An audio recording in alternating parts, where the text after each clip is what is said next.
E é isso. Cecília, bem-vinda. Muito obrigado por aceitar nosso convite. Eu fico muito feliz a gente ter essa parceria, né, com um NTE que é até distante do nosso, e mesmo assim a gente tem essa troca muito bacana. E eu vou pedir para você falar um pouquinho sobre a sua experiência, né, como foi o Jovem Senador 2024, desde a sua preparação para a redação, né, desde até a semana legislativa que você viveu. E é isso aí. A palavra está com você agora. Oi, gente, boa noite. Um prazer estar aqui com a galera do NTE 24, que eu também fico bastante feliz por ter essa parceria. A gente é de tão longe, mas eu me sinto tão próxima de vocês. Eu participei do Jovem Senador 2024, que o tema era os 200 anos do Senado e os desafios para o futuro da democracia. E aí eu elaborei uma redação em conjunto com minha professora de redação, e eu comecei bem antes de abrir as inscrições, porque o tema sai sempre no ano anterior, e tinha saído o tema. E eu lembro que um dia à noite, vendo televisão, eu já sabia que eu queria participar do Jovem Senador, mas um dia à noite, vendo televisão, eu vi o documentário do 8 de janeiro, que falava sobre, né, essa questão de como foi aquele atentado que ocorreu em Brasília no 8 de janeiro, né? E o tema era os 200 anos do Senado e os desafios para o futuro da democracia. Então, eu contextualizei os 200 anos do Senado com esses desafios para o futuro da democracia, falando, né, como as fake news interferem no futuro da nossa democracia e como as fake news, lá em 2022, antes de acontecer toda essa questão, elas meio que influenciaram, de certa forma, aquele acontecimento.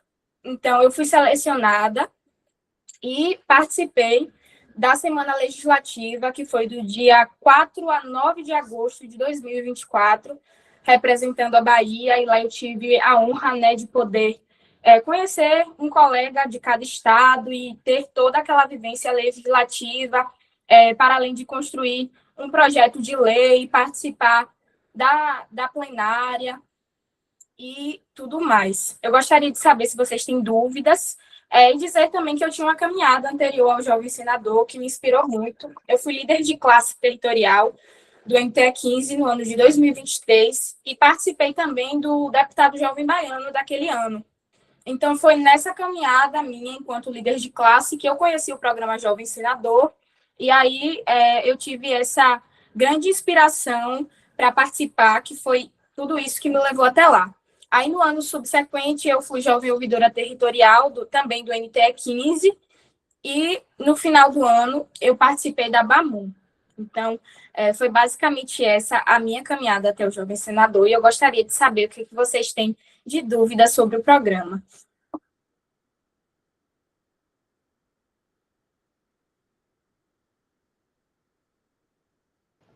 Excelente, Cecília. Realmente, a gente se aproximou bem mais, acho que por causa dessa participação dela nesses outros projetos, né? A gente até se encontrou assim, em outro eixo, né? Que ela foi formadora de jovens também. Ela voltou para o colégio dela enquanto oficineira. Então, assim, ela realmente é uma referência. Por isso que a gente fez questão de chamar ela aqui hoje. E eu agradeço mais. Eu queria muito que vocês, se vocês tivessem alguma dúvida, se manifestassem agora, né? Porque, como eu falei, ela hoje é uma mulher muito ocupada. Graças a essa participação do estudantil que ela teve ao longo da vida dela, hoje ela é uma pessoa muito ocupada. Então a gente tem que aproveitar o tempo que a gente está aqui com ela. Se tiver alguma dúvida, e principalmente, na verdade, eu acho que eu tenho, vou até iniciar. Eu tenho uma dúvida sobre a semana legislativa, porque eu sei que vocês foram até Brasília, né? E ficaram ali dentro do Senado Federal. E como era esse contato, Cecília? Também tem a de Bárbara aí, mas como era esse contato? Vocês tiveram acesso aos senadores? Vocês puderam falar sobre a comunidade de vocês? Como foi esse momento lá dentro do Senado? Olha, no primeiro dia a gente se encontra no hotel e aí nós conhecemos os colegas, os servidores do Senado que cuidam do jovem senador. E no primeiro dia, né, que é na segunda-feira, nós temos a nossa cerimônia de posse. Então, lá nós temos, sim, contato direto com os senadores. O senador que presidiu a mesa era o senador Paulo Paim, então ele abraça muito o programa Jovem Senador, então a gente conversa com ele depois da sessão e tudo mais. Eu lembro que a senadora Damares também foi, então eles fazem o convite, alguns vão, mas sempre tem algum que preside a mesa neste dia da posse. Aí, nesse dia da posse à tarde, nós construímos o projeto de lei que nós temos a ajuda dos consultores legislativos do Senado, que são aqueles servidores que constroem os projetos de lei, porque o senador, por exemplo, ele tem a ideia, mas existe toda uma estruturação legislativa do direito que certamente nem todos eles têm conhecimento. Então, eles vão passar a ideia e os consultores legislativos vão fazer, porque pode existir alguma ideia que seja anticonstitucional ou algo do tipo, que pode também, se o senador insistir, eu acho que eles podem fazer, mas eles têm essa assessoria e esse cuidado para que não aconteça, né? Aí depois a gente também tem alguns passeios, que eu fui no Congresso Nacional, e aí a gente conhece o Palácio da Presidência, aí a gente volta para as comissões à tarde, e a gente tem esse período de uma semana para a gente apresentar um projeto de lei em 3 comissões de 7 pessoas. Então, tem a comissão de educação, tem a de saúde, a de meio ambiente. Então, 7 jovens senadores constroem esse projeto de lei. E nós também, durante essa semana, temos a oportunidade de conhecermos os senadores do nosso estado, no caso, eles nos recebem no gabinete, se assim for da vontade deles. Na semana que eu fui, quem estava lá era somente Jacques Wagner, então ele me recebeu lá pessoalmente. Eu ganhei um quadro dele, um vade-mecum, por exemplo, mas eu também conheci o gabinete dos outros dois senadores, que é Ângelo Coronel e Otto Alencar. Então, eles não estavam lá na semana, estavam aqui na Bahia em agenda, mas a galera que trabalha no gabinete deles me receberam, eu também ganhei um vade-mecum, então a gente tem toda essa recepção. E, para além disso, nós encontramos o presidente do Senado durante a semana. Então, tem um horário em que ele vai lá dar um discurso para os jovens senadores e a gente conhece eles. Ele, no caso, o presidente, que na minha época era Rodrigo Pacheco. Inclusive, a gente ganhou a Constituição com a assinatura dele e tudo mais. Então, é um programa assim muito bem pensado e a gente tem todo o aparato dos servidores do Senado.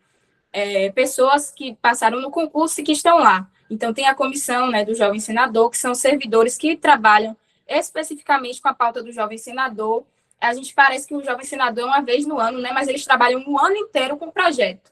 Porque acaba o jovem senador agora, ainda esse ano eles lançam um tema, aí depois eles lançam um livro, que eu tenho o livro, né, que tem minha redação, e a redação de todas as pessoas, todos os anos, esse livro ele é lançado. Então, tem essa parte do livro. Depois já começa de novo o período de inscrições, aí tem o período estadual, de cada escola sai um, aí tem o período do NTE, depois vai para o período do estado, e eu só sei que isso envolve o ano inteiro, o que eu acho bastante interessante. Então, eu quero saber se eu tirei toda a sua dúvida e se falta eu falar alguma coisa. Não, você falou até mais, assim, eu fiquei agoniado por não poder participar. Eu adorei, eu já sabia que era massa, né? Mas falando assim, essa, dessa forma que você falou, eu fiquei até interessado. Acho que eu vou até falsificar uma matrícula aqui, quem sabe eu não consiga. Bárbara pediu. Você tá lendo aí, né? Sim, ela pediu para poder falar como foi a preparação para a redação. Eu fazia cursinho pré-vestibular no 2º ano do ensino médio, mas não foi por isso que eu consegui, mas eu fazia e não era um cursinho pago, tá? Para deixar bem claro que eu fazia o PT como ouvinte. Eu não tinha condição de pagar um cursinho, mas eu sentia que a minha preparação enquanto estudante precisava acontecer antes, porque senão eu não ia acompanhar a galera. Então, eu ia para o cursinho no 2º ano do ensino médio, que nem pode matricular, o cursinho gratuito da minha cidade, Universidade para Todos, e eu ia como ouvinte. Então, lá eu aprendi a estrutura de uma redação, que às vezes não é ensinado na escola, a estrutura, a redação Enem mesmo, porque mas a escola tem toda, como é que eu posso dizer, todo o mérito sobre isso, porque eu aprendi a escrever bem na escola. O que eu aprendi no cursinho foi apenas a estrutura da redação.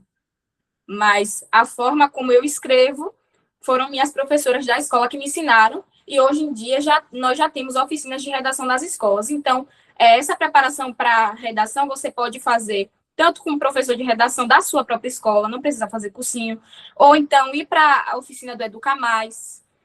E é uma preparação que você pode fazer assistindo vídeos no YouTube.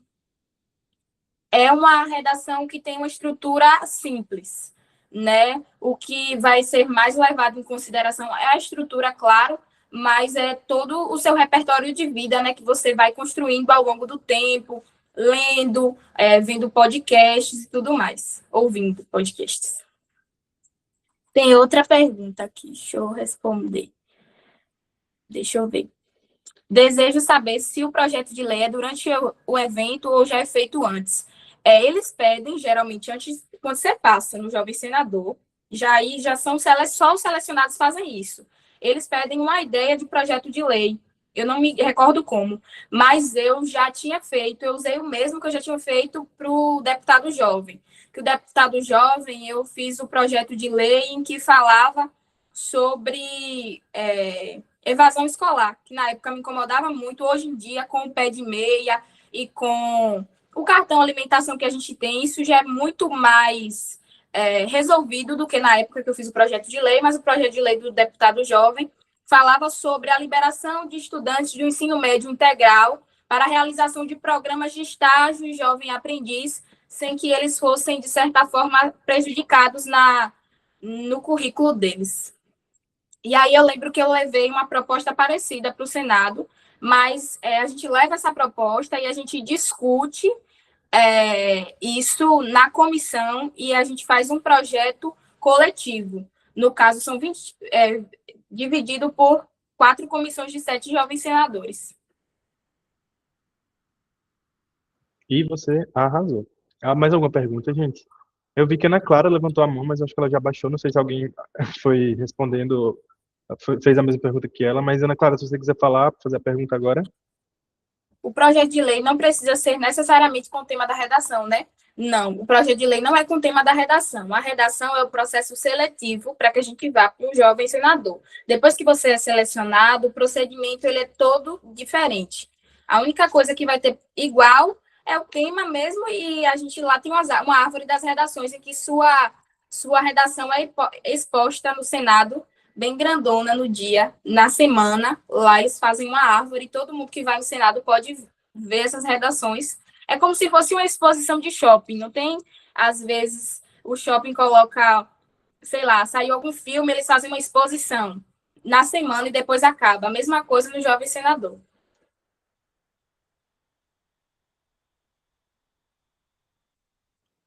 E muito massa. Esses detalhes também, né, são muito chamativos, né? Se a gente pudesse ter mais desses contatos, né, de jovens senadores dando esses relatos, seria incrível. Fica aí a sugestão. Mas obrigado, Cecília. Mais alguém tem alguma dúvida para Cecília?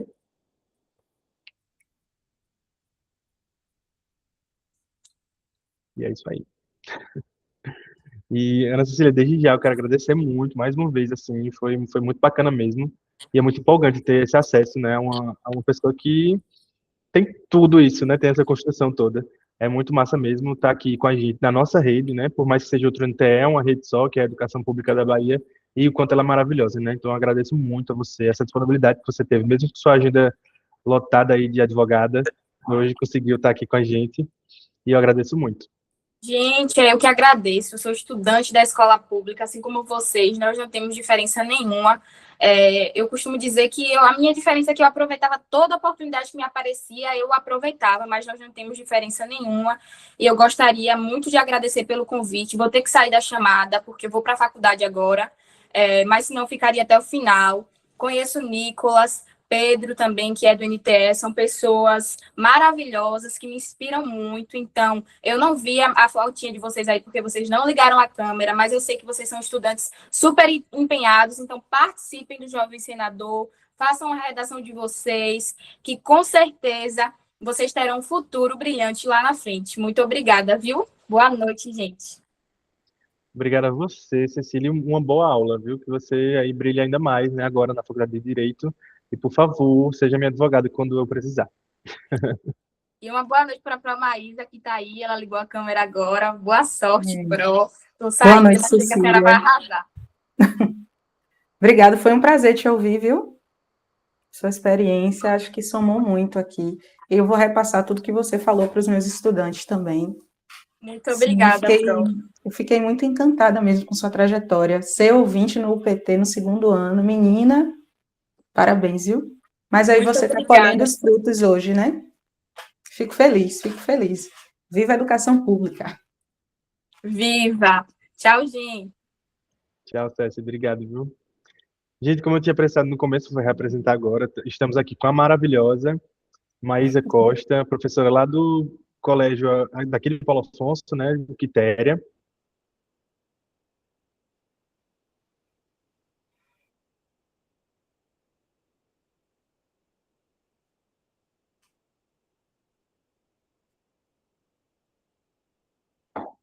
E Travou? Travou, Anitta? agora eu vou te ouvir. E eu vou dar a palavra agora para a professora, para ela dar para ela explicar como é essa construção da redação para vocês curiosos, para vocês outros coordenadores que estão aqui hoje. E professora, a palavra está com a senhora. Nicolas, você consegue apresentar o slide para mim? Consigo sim, lá vai eu, É né? que eu estou no celular aqui. Não, eu já ia apresentar porque eu me empolguei te elogiando, acabou Oh, ficando. eu agradeço o convite, Nicolas. Eu também quero dizer da minha felicidade, né, de ter vocês aqui. Eu vejo algumas carinhas que já consigo reconhecer de outras escolas, né? Eu fico muito feliz de ter estudantes no nosso NTE, no nosso território, que são estudantes que buscam o protagonismo, né? Isso é uma coisa que dá muito orgulho. Eu queria falar para vocês que essa não é uma aula de redação Enem comum, né? Aqui o Nicolas me pediu para falar nos moldes do jovem senador. Então, basicamente, a minha exposição vai ser a partir do guia da redação, que o Senado elabora para os candidatos. O tema desse ano é Democracia nas redes sociais, como construir um debate saudável. Pode passar, Nicolas. Para essa apresentação aqui, nós vamos seguir a ordem da criação textual da retórica clássica, né? A retórica é a arte do convencimento. Então, para fazer uma boa construção textual, de acordo com a retórica clássica, né, para conseguir convencer, você precisa fazer 3 movimentos. Primeiro, encontrar o que dizer, ordenar o que se encontrou e depois colocar em palavras. Pode passar. Para encontrar o que dizer, o primeiro movimento é pesquisar. Depois, refletir sobre o que foi pesquisado e, por fim, delimitar. Pode passar. Aqui, no slide, eu apresento uma notícia que está bem atual, né? Que é a violência que uma jovem sofreu. Eu acredito que todos já devem ter visto nas suas redes sociais. E aí, sempre que um crime é protagonizado por um menor, acaba reacendendo o debate sobre a redução da maioridade penal. Eu queria perguntar a vocês, é uma pergunta retórica, né? Mas eu imagino que cada um de vocês vai pensar na resposta. Se eu perguntasse agora a vocês, qual é a sua opinião sobre a redução da maioridade penal? Certamente você teria uma resposta. Você tem uma opinião sobre a redução da maioridade penal. Agora, dificilmente você me daria essa resposta já ancorada em dados, em fatos e na opinião de especialistas. Então, a gente precisa pesquisar antes de escrever um texto para a gente não produzir um texto repleto de preconceitos, preconceitos no sentido literal da palavra, né, ideias preconcebidas, e também para a gente não cair no senso comum e não dar respostas extremamente simplificadas para questões complexas. Pode passar. Mas antes de pesquisar, eu acho fundamental compreender o tema, né? Até para não fugir do tema, para não tangenciar. Todo tema de redação, Enem, concursos, não cai do céu. Todo tema vai partir de 2 premissas, que são atualidade e relevância. Em 2026, nós viveremos um novo processo eleitoral. Então, o que pode ser mais urgente num ano eleitoral do que pensar os desafios que esse grande desafio, né, que é o enfrentamento da nova configuração da esfera pública, ou seja, a relação entre democracia e redes sociais. Então, antes de começar a pesquisar, é fundamental compreender exatamente sobre o que o meu texto deve falar. O meu texto deve falar sobre o desafio que é enfrentado pelos regimes democráticos. Pode passar. A democracia, então, está sendo testada a partir dessa nova esfera, né? Nessa nova configuração da esfera pública. E aí eu gostaria muito que você, caso não saiba, que você saia desse momento aqui sabendo o que é a esfera pública. Então, eu vou chamar de esfera pública aquele espaço que você participa, real ou virtual, onde você vai debater cultura, política, direitos, onde você vai debater problemas, soluções, ideias, tudo que afeta a sociedade. Então, em resumo, o que é a esfera pública? É o lugar onde nós formamos a nossa opinião, e todos nós participamos dela, toda a sociedade participa, né? Antes das redes sociais, a esfera pública era os cafés, as praças e principalmente a mídia tradicional, né? Os meios de comunicação tradicionais, jornais impressos, né? Jornais e revistas impressos. A gente tinha a televisão e a rádio, né? Como formadores de opinião. Então, a esfera pública, ela era mais lenta e também mediada e limitada por elites ou por instituições. Com o advento das redes sociais, a gente tem uma mudança. A esfera pública passa a ser mais ampla, mais imediata, né? Eu dou sempre o exemplo. Quando eu era adolescente, eu tinha assinatura da revista Veja e aí eu aguardava toda terça-feira para ler a revista Veja. Hoje, você pode acessar qualquer revista, né, na palma da sua mão, a hora que você quiser. Então, a informação é muito mais imediata, né? A gente teve, então, a democratização da informação e a gente teve também a horizontalização da comunicação. Então, se antes a esfera pública era mediada, era limitada pelas elites e pelas instituições, hoje, qualquer pessoa pode abrir a câmera, pode falar suas opiniões e, a partir disso, mobilizar grupos. O que é que a gente está vivenciando? Um momento inédito na história da humanidade de acesso à voz. Qualquer indivíduo hoje tem voz, né? A partir das redes sociais, né? Pode passar. Entretanto, isso gera também desafios para a qualidade do debate político e social, porque os algoritmos que hoje governam, né, que hoje ordenam o que as redes sociais, as plataformas digitais, né, eles não são neutros. E eles é que vão comandar o que nós vemos, com quem interagimos e, consequentemente, eles vão moldar as nossas opiniões políticas. Então, a nova configuração da esfera pública tem a ver com rapidez de comunicação, tem a ver com anonimato relativo, tem a ver com ausência de mediação institucional e, principalmente, com o reforço ao algoritmo de preferências. E aí eu quero enfatizar um pouco esse tópico com vocês, né? Aí eu coloco ali o tipo de conteúdo que a gente vai visualizar bastante. Quanto mais se aproximam as eleições, mais as redes sociais ficam polarizadas, e a gente vê muito conteúdo, até de humor, né? Falando sobre essa polarização dentro da família. É por isso que eu trouxe essa imagem. Vamos lá?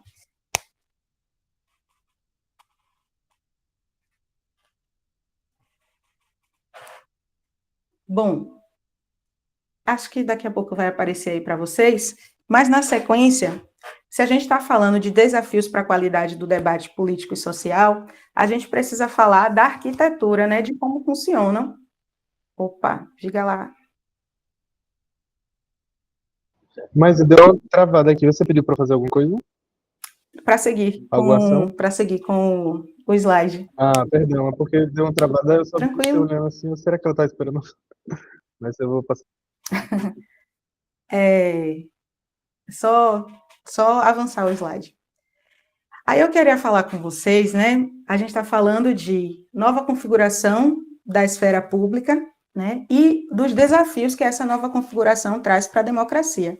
Então, a gente não pode deixar de falar da cultura do clickbait emocional.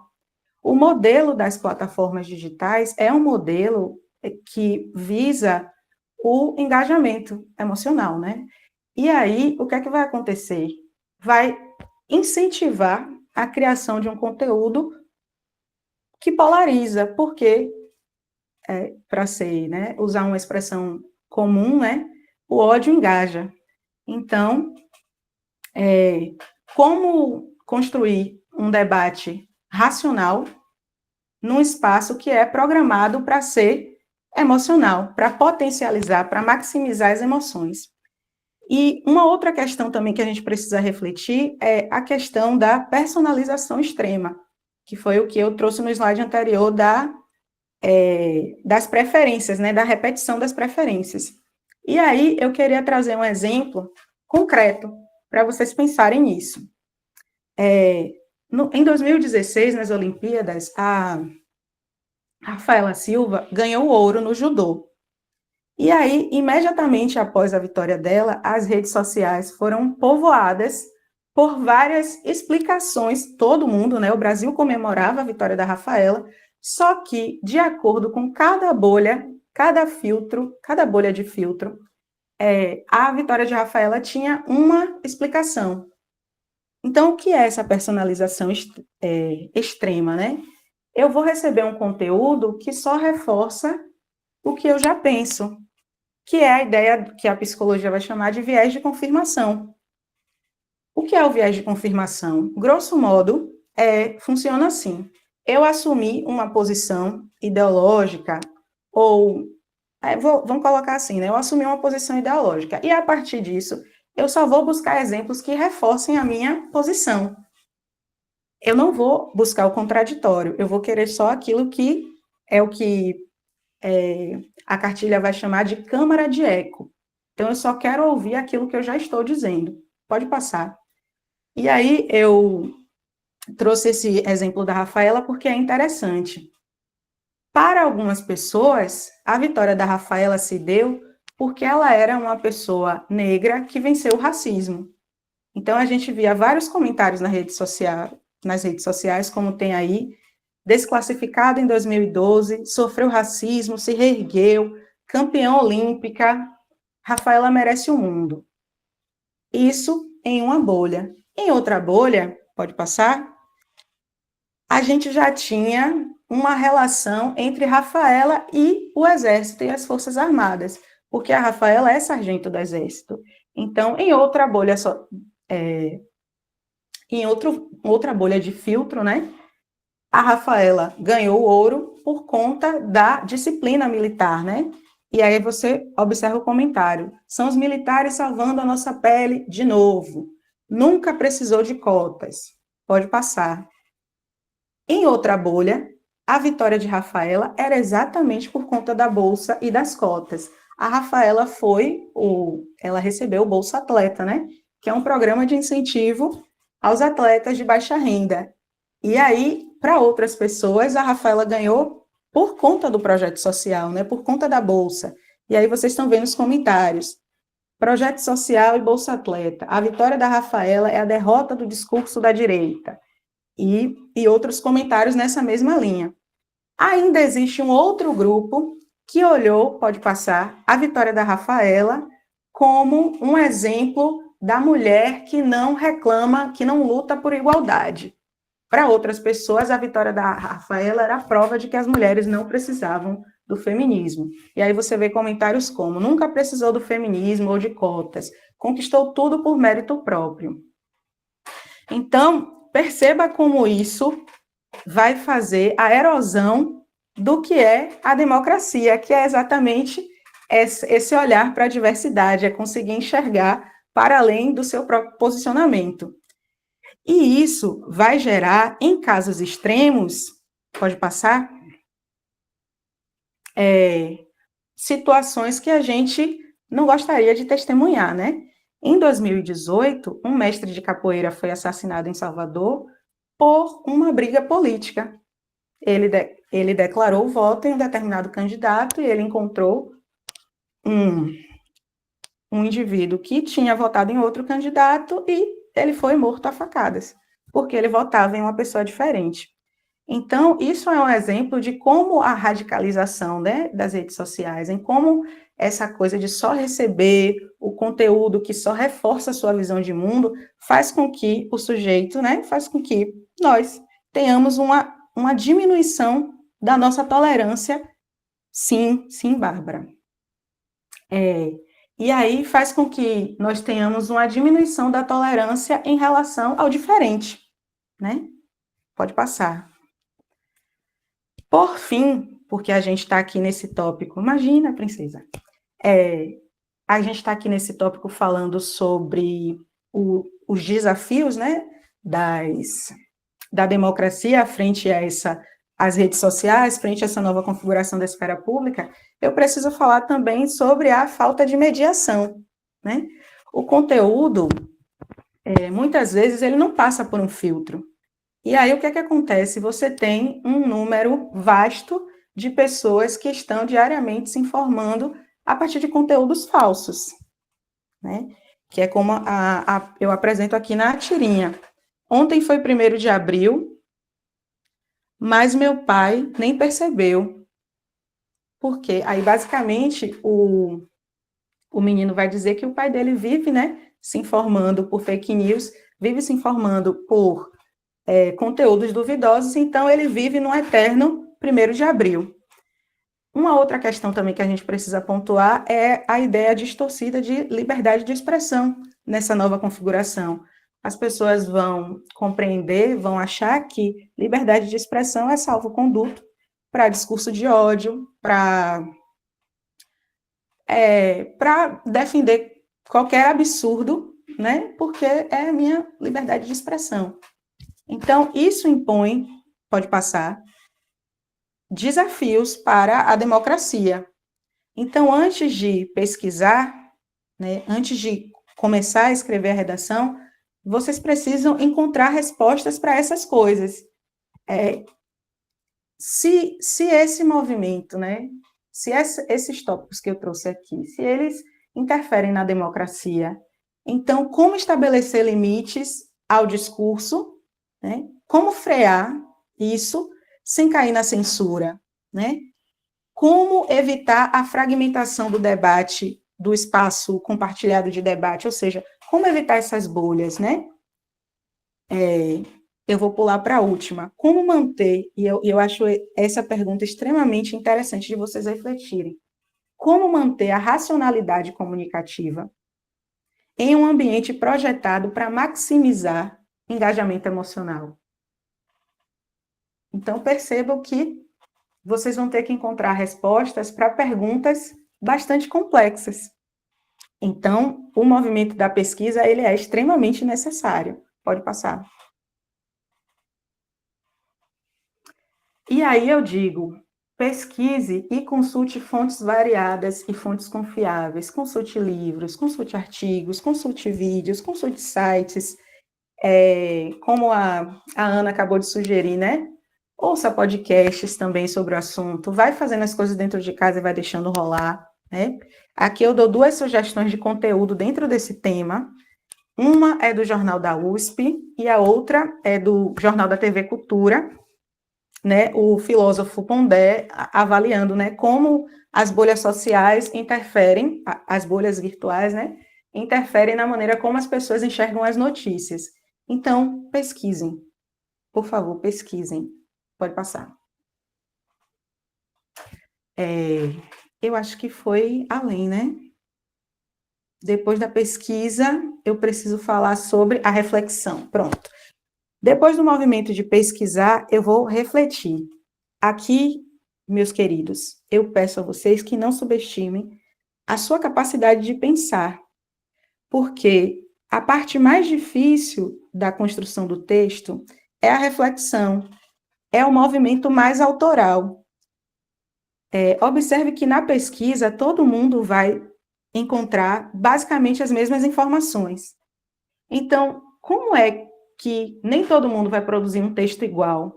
Como é que esse texto vai se diferenciar se todos buscarem as mesmas fontes? é exatamente a partir da reflexão, porque todos vão ter acesso às mesmas informações, mas nem todos vão interpretá-las da mesma forma. Então, reflita sobre a pesquisa e, fazendo essa reflexão, você vai perceber que, para fazer uma boa redação Jovem Senador 2026, você não pode se limitar a falar sobre as consequências das redes sociais na democracia. O que se espera da sua redação é que ela discuta caminhos para tornar o debate mais saudável. Então, seu texto não vai só falar dos problemas, ele tem que apontar soluções. E aí, as soluções, algumas já existem. O ideal para você, assim, o seu texto saltar no meio da multidão, seria que você conseguisse pensar em um outro caminho, além dos que já estão propostos. Mas, caso você não consiga pensar, já existem caminhos propostos, né? E a sua redação será tanto excelente, na medida em que você consiga escolher um desses caminhos e discuti-lo com profundidade. Os candidatos são estudantes do ensino médio, então não se espera uma tese de doutorado. Porém, também não se espera um texto refratário, um texto superficial, né? E aí eu queria apontar para vocês alguns caminhos que já estão em andamento no Brasil e no mundo para tornar as redes sociais um ambiente mais saudável. Primeiro são os projetos de lei para regular as big techs. Basicamente, é você punir, né, essas corporações pelo conteúdo nocivo que elas permitem que seja veiculado, né? Existe também a criação, né, existe também um debate, né, sobre a criação de governança multissetorial. O que seria isso?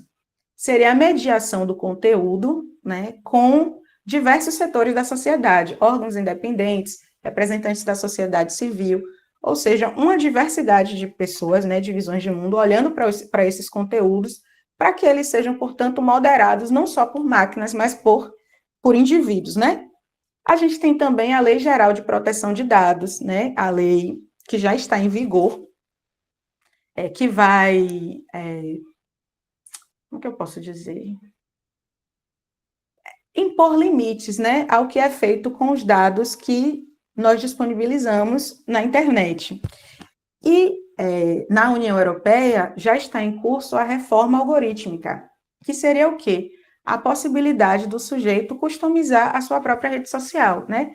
Ter mais controle do que ele vê, né? E não receber conteúdo só mediado por algoritmo, né? Existem também a proposta de interfaces que incentivem respostas ponderadas. Só pode compartilhar um vídeo se ele for exibido, né, na íntegra. Só pode compartilhar um texto se ele for lido na íntegra. Assim, coisas desse tipo, né? E a gente tem aquele caminho que é o caminho consensual, que é aquele que todo mundo, né, de todas as esferas, vai entender como um caminho correto, que é o caminho da educação e do letramento digital. Nem todo mundo entende como funcionam as redes sociais, né? Quando eu coloco, assim, alguns conteúdos criados por IA, né, na sala de aula, é muito fácil os alunos falarem, isso é IA, professora. Mas para idosos, para crianças, às vezes isso não é tão claro. Então, investir em educação, em letramento digital, explicar, né, fazer com que toda a sociedade compreenda como funcionam as redes sociais, é também um caminho para tornar o debate mais saudável, né? E há quem defenda também redes sociais sem fins lucrativos, né? E esse é um caminho um pouco mais utópico, né? Pode passar. Vocês observaram que nós vimos várias consequências, né, dessa nova configuração da esfera pública nas redes sociais, e nós vimos também soluções. Só que você tem de 20 a 30 linhas para escrever. E o guia deixa claro, se for menos de 20 e se for mais de 30, o texto não será lido. Então, esse é o seu limite, 20 a 30. vai ser fundamental que você delimite. Você não vai poder falar de tudo, você não vai abraçar o mundo, você vai precisar escolher uma alternativa dentre essas que a gente viu aqui para tornar o debate nas redes sociais mais saudável. Qual é a alternativa que te parece mais pertinente, que te parece a mais acertada? É mexer na arquitetura tecnológica, né, no modelo das plataformas sociais? É regular as redes? É mudar práticas culturais? Você tem livre escolha, você pode escolher o que você vai abordar. Agora, você não pode, vale mais um texto que aborde uma alternativa de forma embasada, aprofundada, do que um texto que fale sobre várias alternativas de forma superficial, certo? E aqui eu quero dar um exemplo para vocês do Jovem Senador 2024. Ainda, né, nesse debate sobre as redes sociais, a comissão, a Ana citou, né, que os estudantes são divididos em comissões. E aí, a comissão Sobral Pinto propôs que o fim do anonimato nas redes sociais era um caminho para frear, né, essa viralização de conteúdos falsos, né, a questão das ofensas, né, dizendo de uma maneira mais formal, né, a deslegitimação sistemática de adversários políticos, né, de pessoas que pensam diferente. Então, repare que foi só uma proposta, e o Senado considerou que, embora essa não seja a única saída, né, mas era uma saída viável, né? Eles fizeram um texto embasado sobre o fim do anonimato e foi entendido pela casa que era um argumento interessante, era um ponto de vista, era um posicionamento interessante. Pode passar. Aí, feito o movimento de pesquisar, refletir e delimitar, chegou a hora de ordenar o que se encontrou. E aqui é o momento que você vai ativar tudo que você já sabe sobre o modelo de redação do Enem.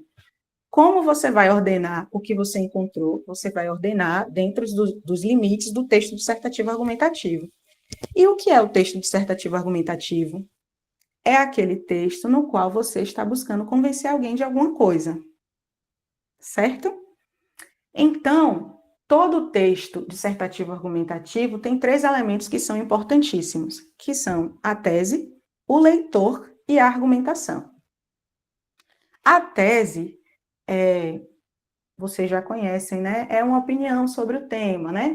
Mas dizendo de uma forma mais objetiva, né? Pensando na escrita, a tese é um enunciado declarativo. É aquilo que a gente aprendeu na aula de gramática, né?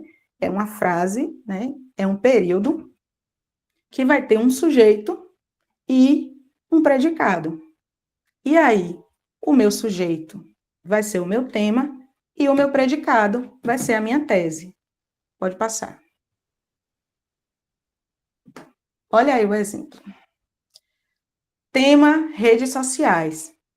Repare que com redes sociais você não pode concordar ou discordar. Não é uma afirmação. Redes sociais. Aí você vai dizer, concordo, não concordo. Não tem uma afirmação feita aí. Agora, quando eu acrescento a esse sujeito, redes sociais, um predicado, vem sendo nocivas à democracia, aí eu já tenho uma frase, um período, um enunciado afirmativo, com o qual o meu leitor pode ou não concordar. Então, só para deixar bem claro, eu sei o que é sujeito, eu sei o que é predicado. Você sabe o que é sujeito, você sabe o que é predicado. Então, na hora de escrever a sua tese, você vai construir com o tema, o sujeito, com o predicado, a sua tese, a opinião sobre o sujeito. Como está aí no exemplo. Pode passar.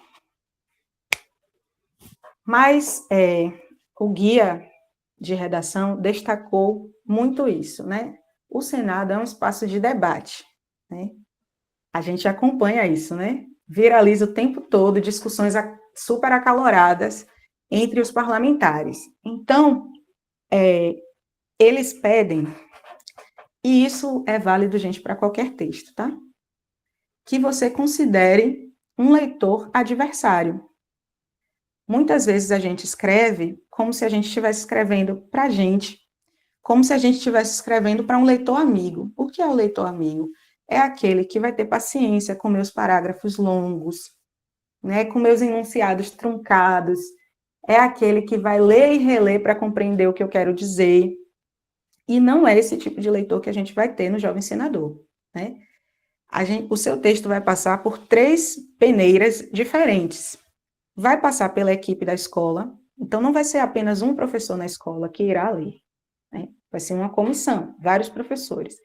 Depois vai passar por uma comissão na Secretaria de Educação, né, no INTE, e depois vai passar pela equipe do Senado. Então, é necessário que você não imagine que esse leitor vai estar disposto a te ajudar. Não. Imagine que ele está disposto a te questionar. E, a partir daí, anteveja, né, o que ele pode discordar e use isso para embasar ainda mais a sua argumentação, né? Você precisa se fazer algumas perguntas. Pode passar. Vou dar um exemplo. Se a sua tese for: a solução para tornar o debate mais saudável nas redes sociais é a despersonalização dos algoritmos, que foi aquilo que a gente falou, né? Do viés de confirmação. A gente só recebe um conteúdo que só reforça o que a gente já pensa, e isso leva a situações de violência extrema, né? Como o caso que eu citei do mestre de capoeira. Pronto. Para você, se você escolher essa tese, parece muito óbvio. Claro que eu tenho que despersonalizar os algoritmos, mas é necessário que você imagine esse leitor adversário te questionando. Primeiro, o que é debate saudável? O que é que você entende por debate saudável? Isso tem que aparecer no texto. O que você entende por despersonalização dos algoritmos? O que é isso? Né? Imagine esse leitor te questionando, né? Por que você acredita que isso pode melhorar o ambiente digital? Por que não outras alternativas? Então, procure responder. Seu texto será muito mais profundo, muito mais embasado e tem muito mais chances de saltar aos olhos, né, no meio da multidão de textos que serão lidos, se você fizer esse movimento de questionar suas próprias escolhas. Aí eu escolho que essa é a medida mais acertada. Mas se faça a pergunta, mas por que é? Entende? E a partir desse movimento de questionamento, você vai conseguir elaborar um texto bem embasado.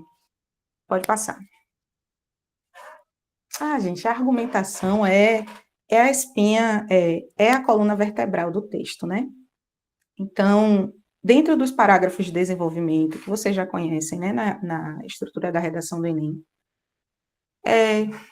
articulem todo tipo de referências. E aqui eu queria muito dizer para você não subestimar a sua bagagem cultural, meu querido estudante.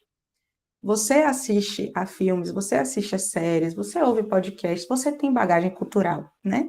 E mobilize essa bagagem no seu desenvolvimento, né? Você pode usar leis, você pode usar filmes, você pode usar séries, você pode usar fatos, pode usar exemplos. Mobilize fatos, mobilize provas de que você teve a opinião mais acertada, de que o que você pensa é realmente o que tem que ser pensado. Pegue na mão do seu leitor, né, imaginário, e conduza-o para onde você quer. Você quer que ele entenda, pela escrita do seu texto, que você é o melhor candidato para o jovem senador. Como fazer isso? A partir da argumentação. Uma argumentação que mobilize informações confiáveis e variadas, né? Aí agora, já passamos pela etapa de encontrar o que dizer e de ordenar o que se encontrou. Fica, então, o momento real de colocar no papel. Aí sim, agora sim. Depois de fazer esses movimentos, que não pode ser uma coisa de uma tarde, vocês viram a Ana Cecília falando, ela começou no ano anterior, né, a se preparar. Então, não subestime o poder de ler, de consultar diversas fontes, de assistir vários tipos de conteúdo, né, sobre o tema. E aí, só depois de degustar bastante, de refletir bastante sobre o que você pesquisou, aí sim, vai chegar o momento de colocar em palavras. E aí, quando você for colocar em palavras, eu quero que você preste atenção em algumas coisas. Primeiro, escolha de vocabulário. Escolha seu vocabulário com cuidado. Eu quero que você grave a imagem dos parlamentares de terno. A redação do Jovem Senador é uma redação, é um tipo de texto que vai trafegar num espaço formal. Não é uma mensagem no WhatsApp, não é uma publicação no Instagram. Então, o meu vocabulário tem que ser formal, né? Eu não vou de short, eu não vou de camiseta, eu vou de terno, né? O Senado é considerado, né, um espaço formal, né? Mais, por exemplo, do que uma Câmara de Vereadores, né? Por exemplo, os senadores são obrigados a ir de terno, né? Então, ponha o terno também no seu texto. Faça com que o seu texto assuma a formalidade do ambiente onde ele será lido, né? E aí tenha cuidado com coloquialismos, tenha cuidado com a influência da linguagem oral, né? Busque a maior aproximação da norma padrão, né? Busque, portanto, né, performar a linguagem escrita formal. E aí, isso a gente está falando de competência 1, né? O texto vai ser corrigido nos mesmos parâmetros da redação do Enem. Então, é necessário evitar repetição de palavras, porque a repetição de palavras indica baixo repertório, né? Então, redes sociais pode ser substituída por plataformas digitais, comunidades online. Existem inúmeros sinônimos. É importante ter cuidado também, porque nem todo o sinônimo, nem todas as palavras são substituíveis, né? Mas sempre que você puder mobilizar sinônimos, é interessante, pensando em competência 4, em coesão. Prefira períodos mais curtos, né? É aquela coisa, não pense no leitor amigo, que vai se cansar lendo o texto, mas vai ler com o maior amor do mundo. Não, é um leitor adversário, é um leitor que não vai ter paciência de estar lendo e relendo, né, períodos extremamente longos. Cuidado com a concordância e a regência. Muitos alunos da rede estadual, né, apresentam na oralidade, né, a ausência de concordância. A oralidade é uma coisa, a escrita é outra. Na oralidade, né, desde que você não esteja em uma situação formal, você pode se comunicar dentro da sua norma, né, dentro de uma variedade linguística que não é a variedade urbana de prestígio, que não é a norma culta. Entretanto, na redação, não. Na redação Jovem Senador, não. Né? Então, dizer, por exemplo, as redes sociais incentivam a polarização, vai fazer com que esse leitor nem preste atenção na sua afirmação. Ele só vai focar no desvio da norma padrão, né? Então, o desvio de concordância, né? A relação sujeito e verbo, sujeito no plural, verbo no plural, sujeito no singular, verbo no singular. Não subestimem, né, a importância disso. Cuidado com a pontuação. Não se separa com vírgula, sujeito e predicado. Esse é o exemplo que é recorrente em muitos textos e que não deveria ser, né? É uma regra básica da pontuação que deve ser obedecida. Não se separa com vírgula, sujeito e predicado. Essa vírgula você não pode errar. Essa não dá. Num espaço formal de comunicação, não dá. Procure explicitar as relações entre os períodos por meio de conectivos variados. É aquela coisa de usar o portanto, o entretanto, o porém, contudo. Articular conectivos para linkar as ideias. E articular conectivos de forma variada, né? Buscar não repetir os mesmos. Evite parágrafos exageradamente longos. Os parágrafos longos, sabe o que é que eles indicam? Falta de planejamento de texto. E a gente conversou que antes de escrever o texto, a gente tem que pesquisar e depois organizar. Então, se chegou um parágrafo enorme, é porque esses dois procedimentos não foram seguidos, não foram obedecidos.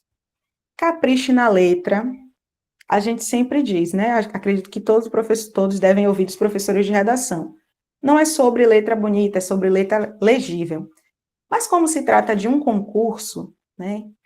Que você quer muito a vaga, né? De jovem senador, para fazer essa vivência em Brasília, capriche na letra, tá? O objetivo é ser legível. Mas, se você puder ser legível, né? E uma letra aprazível, assim, à vista, então tá ótimo também.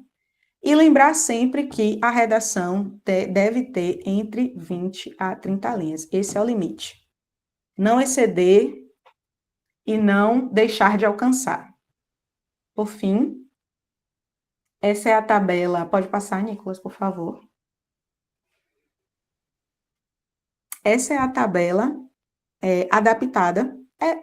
Essa tabela é familiar para vocês, né? Aí a gente tem as 5 competências do Enem, que são utilizadas para avaliar a redação. Qual é a adaptação aqui? No Enem, a competência vai até 200 pontos para fechar 1.000, né? Cada competência.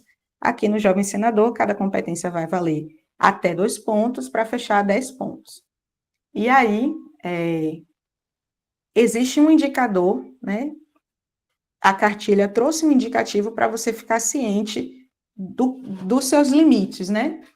Então, na competência 1, erros sistemáticos vão reduzir a pontuação, mas desvios pontuais podem ser tolerados. Então, errou 2 vezes.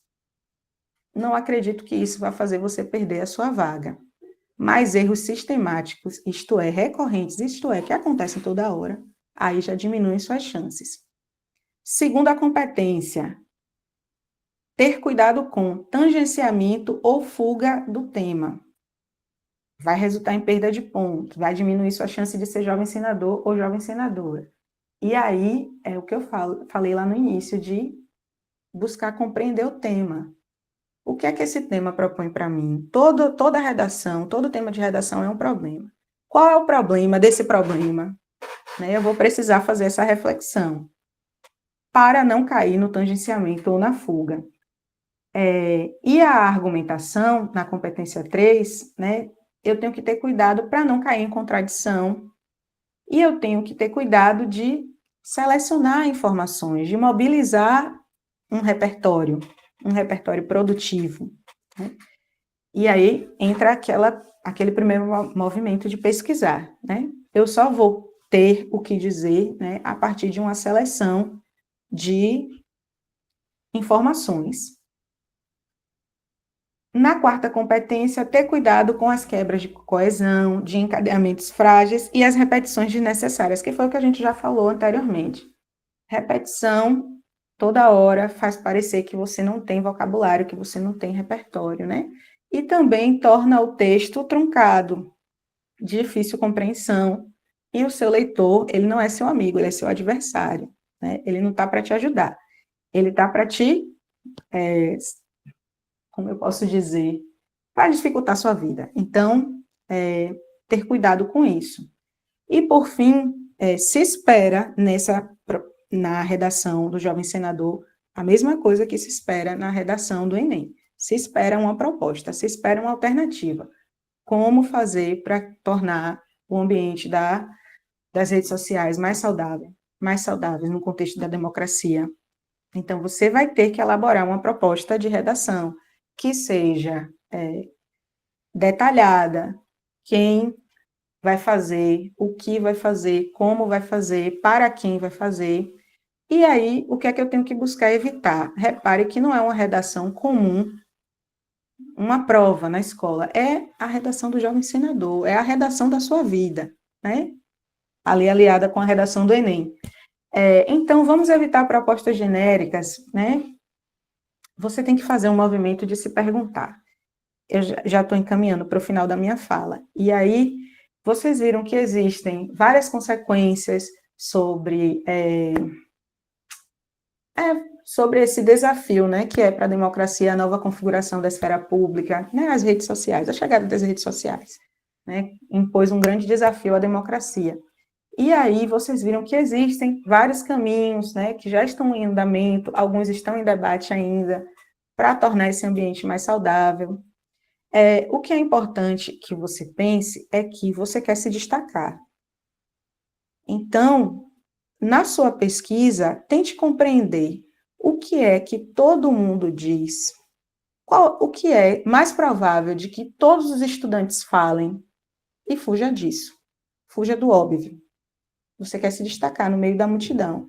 Então, você vai precisar fugir do óbvio. Eu já apontei aqui uma coisa que é um consenso, que seria o óbvio, que é a ideia de que a educação e o letramento digital resolvem a questão da democracia, do debate, né, saudável nas redes sociais. Esse é um consenso, né? Não está errado porque é um consenso, não. É uma alternativa válida, mas é aquilo, é o óbvio, né? Então, vamos tentar fugir do óbvio. Eu espero, gente, ter de alguma forma acrescentado. Eu torço muito para que o Jovem Senador 2026 da Bahia saia do nosso NTE, viu? Seria uma grande alegria para mim, enquanto professora aqui do território. É isso. E aí eu estou disponível para vocês, se vocês quiserem tirar dúvidas e tal. Isso, eu só ia abrir para falar isso. Caso alguém tenha dúvidas, eu queria só agradecer, mas pela pontualidade, porque a gente se programou aqui para 7 horas ser justamente o momento das dúvidas e você acabou pontualmente, assim, parabéns, assim, você... E essa aula foi incrível, eu volto a falar o que eu falei com Cecília, né, que eu fiquei com vontade de participar, eu tô vendo aqui como eu vou conseguir uma matrícula falsa aqui para poder participar do Jovem Senador, tô precisando participar, e depois dessa sua aula eu tô sentindo que eu posso escrever, eu acho que eu vou conseguir, acho que eu vou escrever só para ver se eu consigo. E agradeço muito, viu, Maísa? Queria que vocês, que tivessem dúvida, se manifestassem. E depois, mas eu lhe encaminhei uns elogios que eu recebi aqui, viu, para você. Recebi aqui de umas 2 pessoas, eu vou lhe enviar uns prints para vocês. Mas alguém tem alguma dúvida, gente? A hora é agora. Tirem suas dúvidas.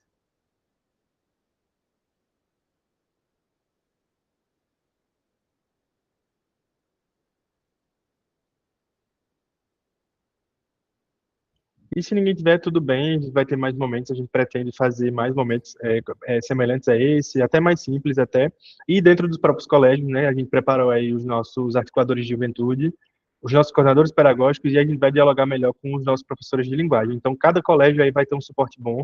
A nossa intenção realmente é que tenha esse preparo, né, diferente dos outros anos, que a gente ainda falhava, né, nessa mobilização, nessa comunicação, e graças a Deus esse ano está fluindo muito, e eu agradeço bastante aos nossos coordenadores pedagógicos, temos alguns aqui presentes na chamada, e aos nossos professores de linguagem, né, Maísa, a nossa referência aí que temos. E se ninguém tiver nenhuma dúvida, a gente pode encerrar por aqui, né, até para não tomar um horário aí de descanso da maioria que passou o dia nos colégios hoje. Só reforço o agradecimento à Maísa, ela uma parceira, Imagina, assim, Nicolas. os seus estudantes também são verdadeiros parceiros, você consegue extrair verdadeiras joias, assim, desses meninos, e tô vendo aqui que também vê um número bom do Quitéria, né, graças a você é um imã, né, seus meninos sempre, e de verdade, assim, um agradecimento. Gostaria de só convidar a Peu para dar uma falinha, para encerrar a Peu, gente, hoje estava cadastrando umas pessoas do Educa Mais aqui, e depois vamos falar de Maísa para a gente encerrar. E se alguém tiver uma dúvida, pode mandar, que a gente desencerra. Não tem problema nenhum. Oi, gente, boa noite. Agradecer, boa noite, Maís. Agradecer aí a você, que sempre é o grande parceiro, que sempre está com a gente, sempre apoia todas as nossas ações, né, aqui do NTE. Então, muito, muito obrigado. Você é incrível. A gente estava aqui, né, só acompanhando e só está admirando, né? Agradecer também a Cecília, que estava aqui mais cedo. Então, muito obrigado. Tô aqui do lado de Nicolas, estava aqui na loucura, cadastrando os voluntários do Educa Mais Bahia, mas foi grandioso. Foi um momento assim que deu para que a gente conseguisse extrair muita boa, informação boa, e você somou muito, mas muito obrigado, viu? Imagina, gente, é um prazer. Gente, eu desejo a vocês uma excelente. Verdade, Ana Paula. Ana Paula é uma das nossas coordenadoras pedagógicas, Maísa. Obrigado, viu, Ana, por estar aqui. Desejo uma excelente redação para vocês. Como eu falei, né, a gente vai fazer esse acompanhamento assim mais para frente. A gente está com um tempo bom. Até dia 17 de abril vocês têm para produzir as redações dentro do colégio. E após isso, vocês vão ter o prazo aí do dia 18 a 30, né, para os colégios darem essa devolutiva das redações selecionadas que vêm para o NTE. E do NTE vai para três redações, as selecionadas vão para a Secretaria de Educação e lá eles vão escolher uma para competir entre os 27 territórios, certo? Dos 417 municípios. Então é redação para ser corrigida. Mas eu estou muito esperançoso assim com vocês, não só para a gente conseguir, né, um jovem senador do nosso território, mas por esse engajamento que a gente está tendo. E eu acredito assim que isso é uma preparação para o Enem, né, principalmente é um momento muito importante que a gente passa aqui, vocês praticarem essa escrita é muito importante, a prática é a parte mais importante, a gente precisa praticar, e estamos junto, a porta sempre está aberta, o NTE está aberto para vocês professores, mas vocês coordenadores, a Ana e outros que estão aqui, a gente está sempre aqui por vocês, e qualquer dúvida, entre em contato, eu posso intermediar um contato com a Maísa, ou se ela autorizar, a gente envia o contato dela também, mas é muito menino, viu, Maísa? Mas a gente está aqui. Só reforço o agradecimento para a Ana Cecília e para a Maísa, e vocês que tiraram esse tempinho para estar aqui. Esse vídeo vai estar publicado lá no nosso canal do YouTube, posso enviar o link depois dessa formação, mas quem quiser revisitar algum conteúdo, alguma coisa que Maísa trouxe aqui, está lá disponível. E no mais é isso, gente. Vou encerrar. Muitíssimo obrigado. E Muito até a obrigada, próxima. meninas. Até. Maravilhosa. Tchau, gente.